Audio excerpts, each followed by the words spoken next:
दुनिया की इस जगह को कई अलग अलग नामों से पुकारा जाता है, लेकिन सबसे आम नाम मिडिल ईस्ट है। Excluding Russia as the country of Europe, Middle East के बाकी हिस्सों यूरोप से बड़ा है और यूरोप की तरह ही इधर डिफरेंट रिलीजियंस, एथनिक ग्रुप्स और certainly different kinds of languages and dialects exist करती है।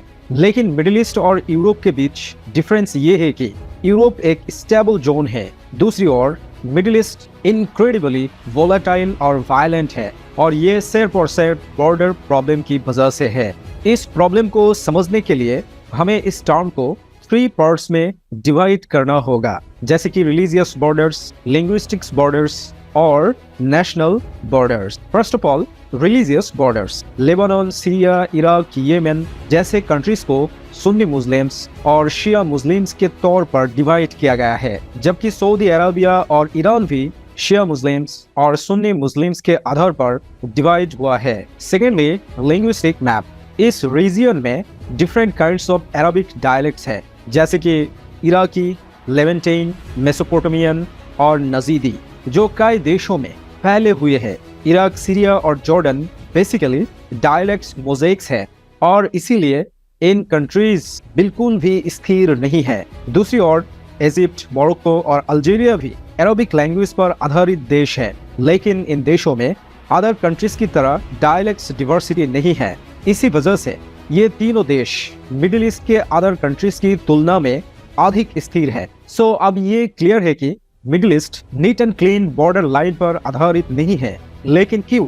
इस प्रॉब्लम को गहराई से समझने के लिए हमें शुरुआत से शुरू करना पड़ेगा। Modern Middle East basically Ottoman Empire द्वारा सदियों से रूल किया जा रहा था। उस समय ऑटोमन एम्पायर के राइवल थे पर्शियन एम्पायर। ऑटोमन और पर्शियन एम्पायर 1639 में एक बॉर्डर लाइन को फिक्स किया था, जो परफेक्ट नहीं था। इस बॉर्डर लाइन बेसिकली ईरान की वेस्टर्न बाउंड्री है। पर्शियन एम्पायर और ऑटोमन एम्पायर पहाड़ों के बीच इस बॉर्डर को फिक्स किया था और इस बॉर्डर ईरान के प्रोविंस उज़्बेकिस्तान तक फैला हुआ था। बात क्या है, ये एक पहाड़ी इलाका थे, इसलिए पर्शियन और ऑटोमन एम्पायर जो बॉर्डर लाइन को ड्रॉ किया था वो बिल्कुल भी सही नहीं था, सरासर गलत था। और उज़्बेकिस्तान पर जो पॉपुलेशन रह रही थी वो बेसिकली पर्शियन पॉपुलेशन नहीं थी, बल्कि अरब थी। खैर, उस समय ये कोई प्रॉब्लम नहीं था, क्योंकि ऑटोमन एम्पायर और पर्शियन एम्पायर ऑल टुगेदर मिल के इस जगह को रूल करता था। लेकिन 20th सेंचुरी में जब अरबिक नेशनलिज्म और आइडेंटिटी राइज अप होती है, तब उज़्बेकिस्तान एक प्रॉब्लमेटिक जियोपॉलिटिकल जोन बन जाती है, क्योंकि उज़्बेकिस्तान पर सिर्फ और सिर्फ तेल और तेल है। ये तेल से भरा हुआ है। सिर्फ ये नहीं है, उज़्बेकिस्तान 57% ऑयल प्रोड्यूस करती है, जो ईरान में टोटल ऑयल प्रोड्यूस होती है इस कंपेयरिंग में। तो इसलिए उज़्बेकिस्तान ईरान के लिए एक इकोनॉमिक हब बन जाती है और इस वजह से 1980s में इराक ने ईरान पर अटैक कर देता है ऑयल को हड़पने के लिए और अरब लोगों को बाकी अरब लोगों से कनेक्ट करने के लिए। लेकिन इस प्रोविंस को बचाने के लिए ईरान अपनी पूरी ताकत लगा देता है और फाइनली उज़्बेकिस्तान को प्रोटेक्ट करने में कामयाब रहता है। मिडिल ईस्ट के बॉर्डर को और भी गहराई से समझने के लिए हमें फर्स्ट वर्ल्ड वॉर पर नजर डालना पड़ेगा, क्योंकि फर्स्ट वर्ल्ड वॉर में ऑटोमन एम्पायर जर्मन के साथ ज्वाइन करके एक बेवकूफ़ी कर दिया था और 1980 तक ये बात साबित हो गई थी कि ऑटोमन एम्पायर यानी कि एलाइस पावर ने इस वॉर को जीत लेगी। फर्स्ट वर्ल्ड वॉर खत्म होने के बाद 1918 में वर्साइल ट्रीटी के अनुसार एलाइस पावर्स जर्मनी को फर्स्ट वर्ल्ड वॉर के लिए दोषी ठहराता है। लेकिन मजे की बात यह है कि जर्मनी सिर्फ और सिर्फ 15% टेरिटरी लूज करती है। On the other hand, allies powers Ottoman Empire के 100% लैंड्स को हड़पने की प्लानिंग में बिजी रहा था। और ये पर एक बात ऐड करना बहुत ही अहम है कि 1916 में जब वॉर चल रहा था, तब फ्रांस और ब्रिटेन एक सीक्रेट मीटिंग पर ये तय किया था कि ऑटोमन एम्पायर के सारी मिडिल ईस्ट लैंड्स को, कंट्रीज को 2 पार्ट्स में डिवाइड किया जाएगा।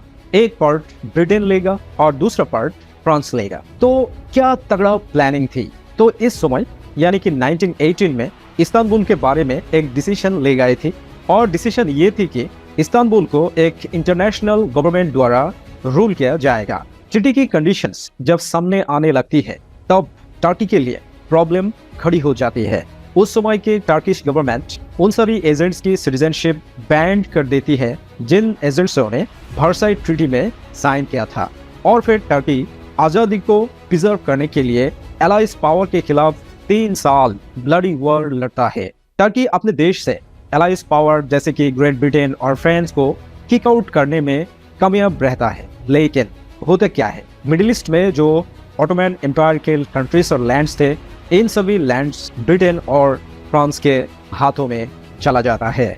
और इसके बाद ब्रिटेन ने मेसोपोटामिया, जॉर्डन और पैलेस्टाइन को कब्जे में ले लेता है और फ्रांस ने नॉर्दर्न सीरिया को कब्जे में ले लेता है। और ये पर फ्रांस ने एक बॉर्डर लाइन ड्रॉ करता है जिसको साइकेस-पीकोट लाइन नाम से जाना जाता है। बेसिकली होता क्या है, साइकेस-पीकोट लाइन को सिर्फ और सिर्फ फ्रेंच कॉलोनीज को ब्रिटिश जोन से अलग करने के लिए ड्रॉ किया गया था। ये लाइन बेसिकली लोगों के लिए कोई बेनिफिट नहीं लाती है, बल्कि इस लाइन को एक प्रॉब्लमेटिक डिवाइस बना दिया जाता है वेरियस कम्युनल डायलेक्ट्स और रिलीजन के बीच अनरेस्ट स्प्रेड करने के लिए। और वेस्टर्न कॉलोनाइजर इस तरह से मिडिल ईस्ट को शिया सुन्नी इस टर्म पर डिवाइड करने में कामयाब रहता है। सिर्फ ये नहीं है, इराक जैसा एक कंट्री को 3 पार्ट में डिवाइड किया जाता है। इस पार्ट को शिया मेजोरिटी पार्ट कहा जाता है, इस पार्ट को सुन्नी मेजोरिटी पार्ट्स और इस पार्ट को कुर्द सुन्नी मेजोरिटी पार्ट्स नाम से लॉक किया जाता है। सिर्फ ये नहीं है, शिया माइनॉरिटी को इराक के ऑयल रिजर्व रीजन दिया जाता है ताकि हमेशा इस कंट्री में अनरेस्ट और कैओस मैक्सिमाइज हो सके। सीरिया को शिया और सुन्नी और क्रिश्चियन इन 3 टर्म्स में डिवाइड किया गया था। क्यों? वेस्टर्न कॉलोनाइजर्स रिलीजन के नाम पर सभी लोगों को एक दूसरे के खिलाफ खड़ा कर देता है। इसके पीछे वजह यह है कि कभी भी इन लोगों यूनाइटेड हो न सके और उनके खिलाफ आवाज उठा ना सके, बिल्कुल इंडियन सबकॉन्टिनेंट की तरह। 1947 में क्या हुआ था, बांग्लादेश नाम के एक कंट्री को ईस्ट पाकिस्तान नाम दिया गया था। अगर आप इस मैप को डीपली ऑब्जर्व करेंगे तो देखेंगे कि इंडिया एक बिग फिश की तरह और बांग्लादेश इस बिग फिश के टेल में है। तीनों तरफ इंडियन स्टेट्स है, लेकिन फिर भी मुस्लिम मेजोरिटी जोन डिक्लेयर किया था ब्रिटिशों ने और 25 किलोमीटर दूर वेस्ट पाकिस्तान से जोड़ दिया था। और पाकिस्तान और हिंदुस्तान इस 2 टर्म को क्यों डिवाइड किया था?